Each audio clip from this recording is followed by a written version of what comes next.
This is Soapbox Radio. Potting it out there with my lime boots. The Lifestyle Edit. Hey guys, it's Ryan. It's a Thursday afternoon. Soapbox Radio coming to you from 27 Boxes here in Melville in Johannesburg. Today we're doing a lifestyle edit show, and boy, is today's guest going to teach us all a thing or two about lifestyle.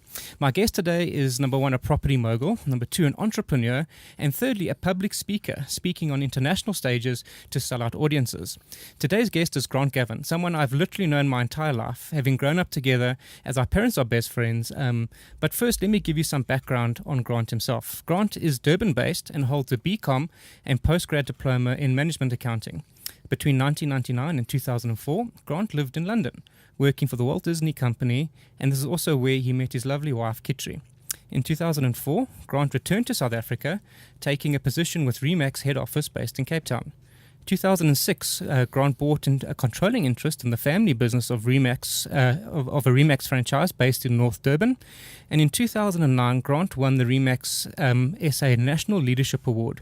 2010, Grant received the Young Lion Award at the Nedbank Property Professional Awards. In 2013, Grant was awarded the Remax SA National Broker Owner of the Year Award. 2015, he was elected chairperson of the Remax National Advisory Council, and last year, 2016, he won the Standard Bank Rising Star Award in the Entrepreneur section. 2015 saw Grant launch himself as a public speaker, bringing together his passion for teaching and speaking. As if he didn't have enough on his plate, in late 2015, Grant founded the Durban Entrepreneurs Club, which aims to provide a platform for like-minded business owners and entrepreneurs to connect, and which now boasts a membership exceeding 200. Grant Gavin, welcome. Thank you, Ryan. Awesome to be here. Thank you. It's good to have you here, especially coming all the way from Durban.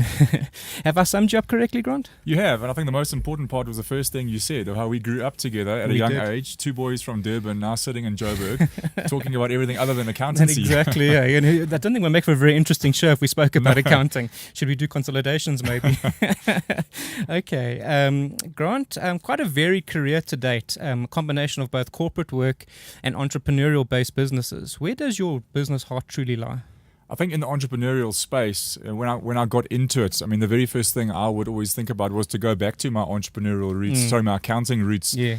Looking at profit, looking at numbers, but I worked it out very quickly that, running any successful business is all about people. Yeah. So I think my heart lies now in developing people. I don't look at profits. I'm looking at developing people, and everything's kind of grown from there. Looking at that asset and mentoring and coaching and working through that, eh? Okay. Absolutely. Any plans to extend the business beyond the borders of Durban? Well, any entrepreneur has to have a constant growth mindset, so we're always looking at growth opportunities. I wouldn't say the property business moving outside of Durban at the moment, but certainly within Durban, trying to keep growing. We have to, and we're committed to a franchisor as well, and we've got to keep growing all the time. Okay. How many branches have you guys got in North Durban? 2 franchises at the moment, employing over 65 agents. Sure. So quite a big business. Yeah, it's very, very well placed at the moment, but also well placed for future growth. Yeah, 100%. Tell us a little bit about Durban. What's the vibe in Durban these days? What's happening in that fair city? Sure, Durban is an incredible place, and I've always loved it. I've always lived there, all my life, apart from 5 years across in London. Yeah. But what I've seen with growing the Durban Entrepreneurs Club now is that there are a lot of entrepreneurs in Durban, and the entrepreneurial spirit is alive. And people often say, well, Durban's the forgotten city of South Africa, but there's a lot happening there, and there's a lot happening, particularly in the youth, all looking at entrepreneurship as an opportunity. And, I've got friends who have got financial advisory businesses, and they also tell me, Grant, you would be surprised how many top business people are based out of Durban. Really? Hey? So, yeah, very much alive there in terms of that space. Do you think the entrepreneurial vibe is something unique to Durban, more so than in other South African cities? I wouldn't say unique, but I think the lifestyle that's afforded to you in Durban, I think a lot of people do still like to base themselves in Durban. There's a lot of commuting to Joburg as well. We have a lot of Joburg people who come and take up homes in the North Coast. Yeah. But I think the lifestyle is what attracts people there. But, there's no reason why you can't have the lifestyle and the business lifestyle all in once. I love Durban in July, which is now cold time here in Joburg. It's the only time I can go somewhere in winter in South Africa and wear shorts with my shiny white legs. Best time of the year. Best time of the year. Very much so. Hey, guys, stay with us. I'll be back now with Grant. You're tuned in to Soapbox Radio. Potting it out there with my lime boots. Share your thoughts and be part of the show now. Send a message on Twitter or Facebook at My Lime Boots. Find My Lime Boots on Twitter, Instagram, and Facebook. At My Lime Boots. And on YouTube. At My Lime Boots Live. Great. I'm live this afternoon with Grant Gavin, my mate Grant Gavin from Durban, who is a property mogul and speaker, which we're going to get to shortly. Grant, you have risen through the ranks of Remax, a brand that has been in South Africa for many years. Why do you think that this brand is so successful here in South Africa? Well, it's taken 20 years to get to where Remax is today. And I think in the early days, they were very focused on getting the right people on the bus. Okay. And in those early days, the entrepreneurs who bought Remax franchises have become significant players in real estate today. But I think a massive value add in the brand is that it puts the agent first. And it has an entrepreneurial model where agents can come on board and make a real good business for themselves within the Remax banner, and that's been a huge asset. Would you say that's the differentiating factor, Remax compared to other franchise models that work within the real estate space? Yeah, look, a lot of real estate models have had to adapt because of Remax. When Remax came into the market in South Africa, there weren't these sort of models around. Whereas now, a lot of agencies and different brands have had to restructure their splits that they offer agents. But I think what sets Remax apart is it's based on a business model. So when you buy the franchise, you buy into that model, and you're taught how to teach real estate people to become better entrepreneurs. Wasn't your dad involved in bringing Remax to South Africa, or he was initially one of the first to take up? He was Remax? in there right from the beginning. He was instrumental in a lot of the corporate training. He was a small percentage shareholder in the early days, and he drove the brand through selling the franchises and then doing the training as well. Okay, great. Do you believe it is a good entry to market for a young person looking to kickstart an entrepreneurial-orientated career, buying into a Remax type franchise? Look, I think from an entrepreneurial space, I think getting into property is an amazing opportunity. When you get into real estate at a real estate agent level, you're in sales. And, to learn sales skills can set you up for any business that you go into. But it's really tough getting into real estate. Yeah. And a lot of people don't realize this. They come and see me for an appointment and they'll say, well, I've bought and sold a few properties. I'd like to get into real estate. And I just sit and allow that process to take place, because after 3 months they come back going, wow, I didn't realize how hard it is. But what isn't difficult? What business isn't difficult to get going in the beginning? But if you can get going, there's massive opportunity in real estate. Because you come from a real estate family. Yes, and I said I'd never get into real estate. And where are you today? I'm in real estate. Okay. How many agents do you guys have on your books currently then, Grant? We've got 65 agents operating in the North Durban market, and we sell anywhere between sort of that Durban North area through to Umhlanga. So it's an incredible area. It's a very buoyant area to sell in. Lots of growth taking place. Lots of growth. That Umhlanga area just keeps expanding. We're now moving ahead up to around the Sabaya precinct in Umhloti. You've got all sorts of developments happening there. And this move north is phenomenal. Yeah. There must be a large element of mentoring in your day-to-day work, Grant. Take me through a typical day in the office. Yeah, so my focus as a franchisor in Remax is not to sell properties. I do not sell properties. I'm not a real estate agent. My client is my agent. So it's my responsibility to do the best that I can to improve their lives. So to see them succeed, and only when they succeed do I succeed. And that's why I love what I do. Is because I can just plow all my attention and effort into coaching and mentoring the real estate agents. And when they succeed, I'm going to be successful as a result. So a typical day, it's very unstructured. Property and real estate is very unstructured. You've got to try and bring a little bit of structure in terms of your time planning and just focusing on those things that are most important. I do have to recruit other agents and keep them coming into the business. But in terms of what I like to do, I always walk around. We call it management by walking around. So throughout the day, I always make sure I'm visible and they can see that I'm there without stopping and taking too long. But then the rest of the day is appointments. It's one-on-one appointments with the agents, catching up with them, seeing that they are doing whatever they have to achieve the goals that they've set. The family business that you bought into has been going for, how many years? Since its 21st year now. Really? I bought in after 10, so I'm in my 11th year now. What do you think the secret has been to that business? It started with your dad, your mom and your dad, and then you bought a controlling interest a few years ago. So we look internally. I think our culture is probably the strongest thing that we have. So we put a lot of effort into developing people, and I think when you work for our company, I think it's a noticeable difference that you will notice straight away is that everything that we do is channeled into making the agents as successful as they can be. So that's training programs, coaching programs, making sure that we're constantly giving them value and benefits and services so that they can go out there and interact with sellers and buyers and be the best possible version of themselves that they can be. Possibly be. Yeah. Okay, great. Guys, stay tuned. When we come back, I'm going to be chatting to Grant about the Durban Entrepreneurs Club, a club that he founded recently. We'll be right back. You're tuned in to Soapbox Radio. Podding it out there with My Line Boots. Share your thoughts and be part of the show now. Send a message on Twitter or Facebook at My Line Boots. Find My Line Boots on Twitter, Instagram, and Facebook at My Line Boots, and on YouTube at My Line Boots Live.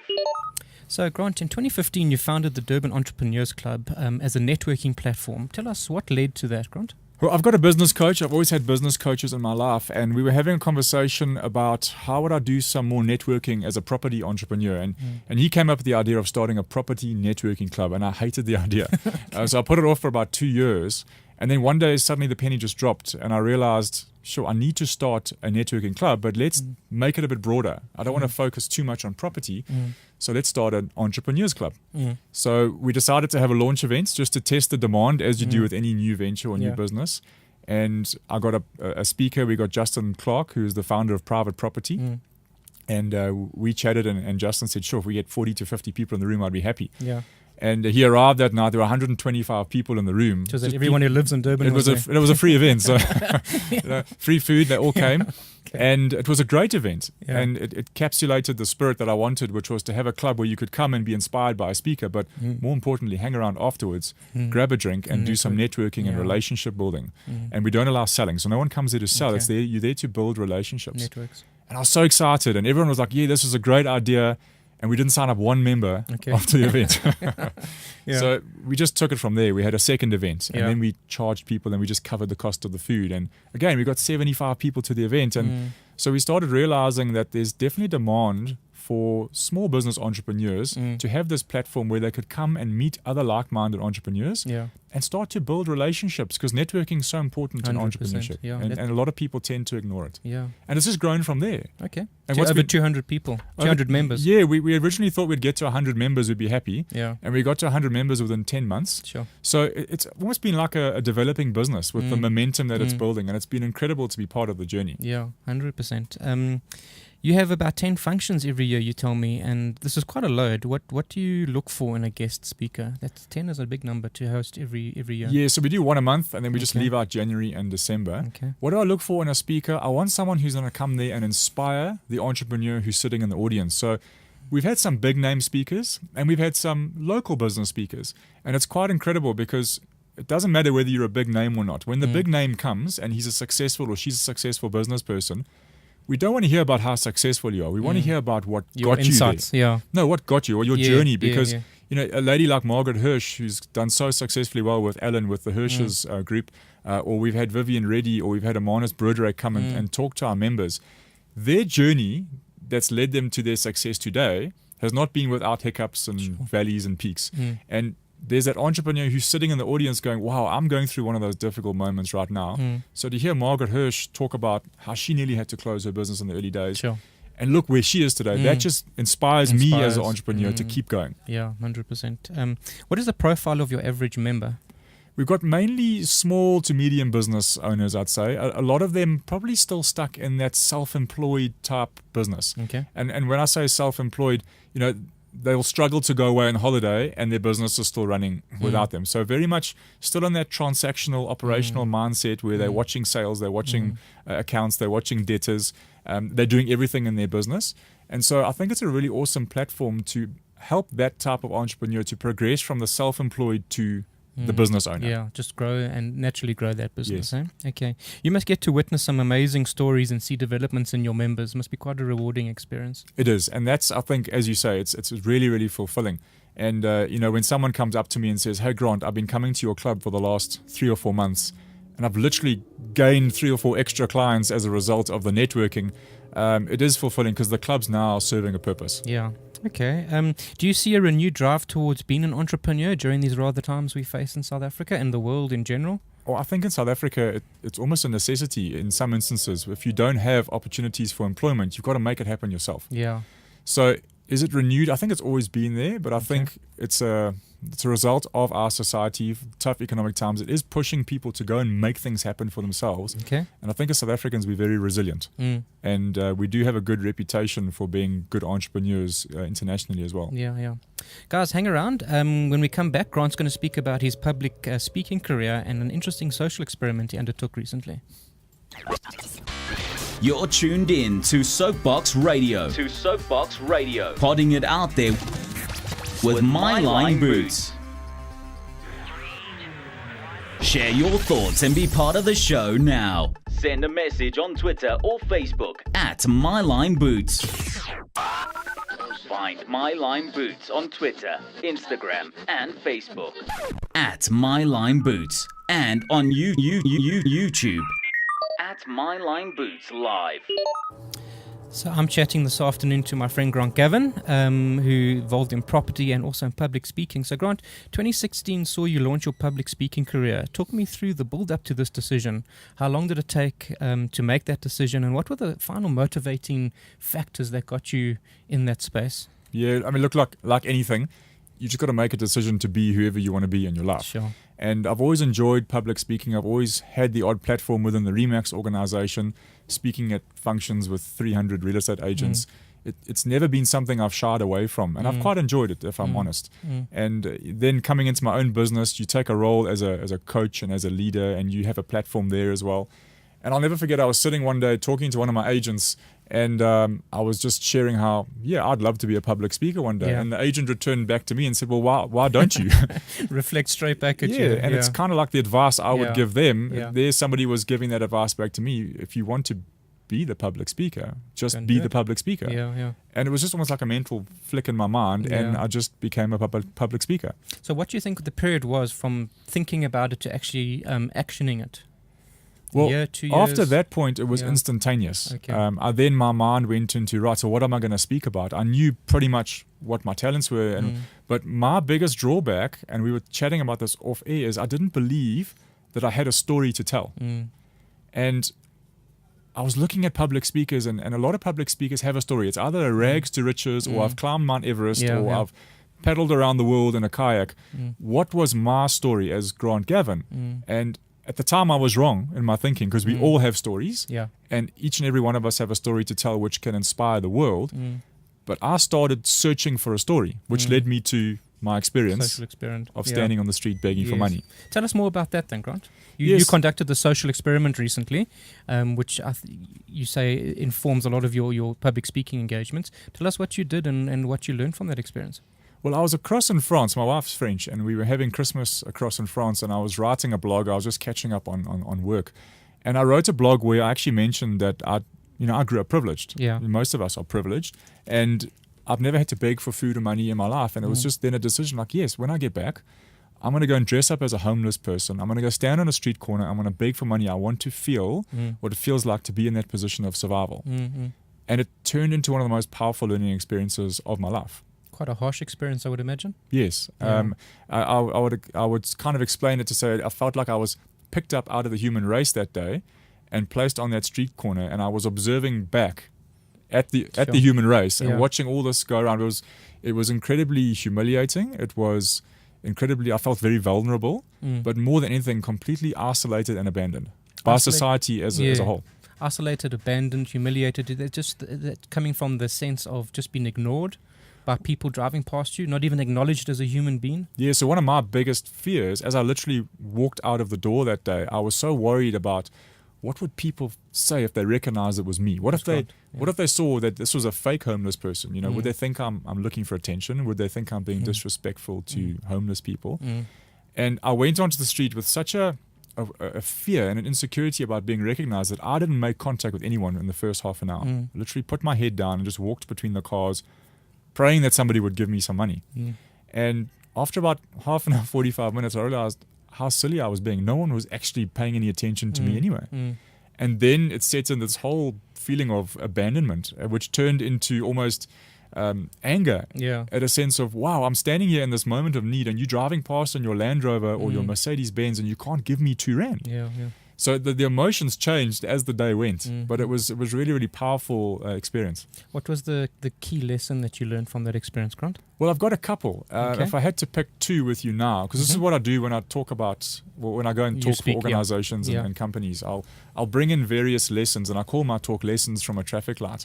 But the most powerful one for me personally was understanding that we all have fears and insecurities that hold us back. Okay. And in my experience of literally not wanting to walk out onto the street that day, just being overcome with my own insecurity of this fear of the opinion of others. And that was something that I had to now delve into, because quite often we have these insecurities and fears that hold us back in life. Sure. And A, we are either completely unaware of it because we sit in our little safety comfort zone, or B, we don't have the foggiest idea of how to go and develop ourselves beyond that. Yeah. Because if you want to progress in life, you've got to break out of these comfort zones. So that was a big one, and that's helped me a lot in my own business now in dealing with salespeople who know what they need to do to be successful, but aren't doing it.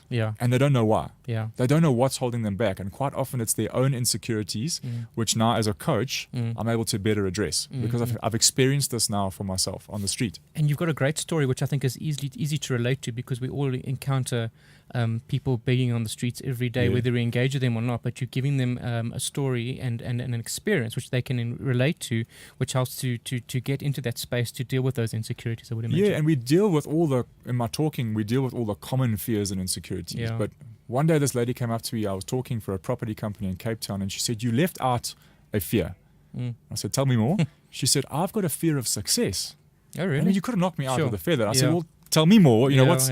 She goes, "I'm a single mom. I've got kids. And if I become more successful, I'm petrified about what it's going to do to my family. Sure. How it's going to change my life in terms of if I'm there for my kids, you know, how do I support them from a time perspective?" And so she deals with this fear of success. Jesus. So we all have something that holds us back. And, you know, we've just got to be aware of it. And in order to grow as a person, you've got to take control of that.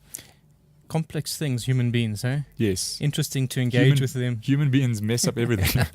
Not you and I, obviously, but all the others. But essentially, there's a great saying that, you know, human potential is limitless. Yeah. And when you realize that, yeah. wow, then you've got to do whatever you can to overcome these things that are holding you back, because you can become anybody or anything that you want to. Sure. Grant, you speak not only on local stages but on international platforms with some big names. Calvin Klein, John Travolta, you've spoken alongside them on international stages. Are you well received internationally? It was an incredible experience. As a South African? Yes, and I think what we don't realize as South Africans is, first and foremost, you're different because of your accent. Yeah. So it's like us when we have an American speaker come here, we love listening to the American accent.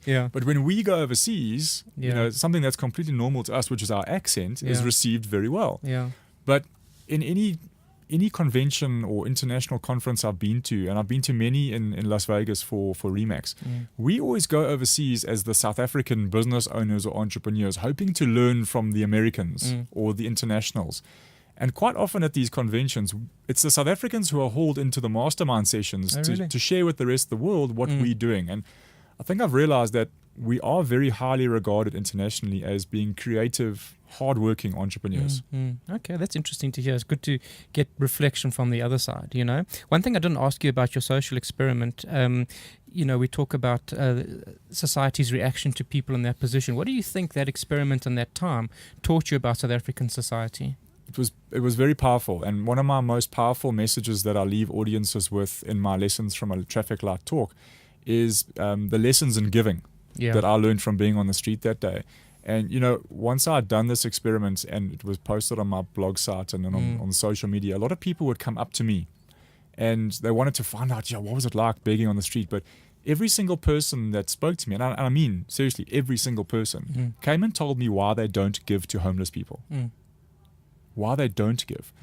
And it got me thinking, and I think, you know, whatever the reasons were, and there were various and a multitude of reasons that came up, but one of them was, we see so much poverty in South Africa, I can't give to everybody. So I choose to give to nobody. To no one, sure. And for me, that's telling, you know, and I know it's a factor of our society. We are exposed to a lot of poverty, but when society stops giving because they're blocking themselves off because there is so much, then we're on the wrong path. Losing that compassion. Yeah, we're on the wrong path. And, you know, Simon Sinek talks about how when you give to somebody else who has absolutely no ability to return the favor back to you, whether you're giving your time or your money or your knowledge, what you get back is the most incredible feeling of fulfillment that you can ever have as a human being. So if we're choosing not to give for whatever reason, or because we're worried about what the receiver is going to do with the gift, we are denying ourselves as human beings of this most incredibly powerful, fulfilling feeling. To work with our fellow man. Huh? Absolutely. Yeah. And Mother Teresa said, if you can't give to 100 people, just give to one. Start somewhere. And I think we have responsibilities as entrepreneurs as well to give back to our communities. I always say we take from our communities. And I know as a business or a business owner, we give value to a community and we receive money. That's the transaction. But we're still taking money from our community. What are we giving back and how are we investing back? And if every business owner had one charity or one person or one community initiative that they served in their community, we could really start making a big difference. Very important point that we'll be back shortly with Grant. You're tuned in to Soapbox Radio. Podding it out there with My Line Boots.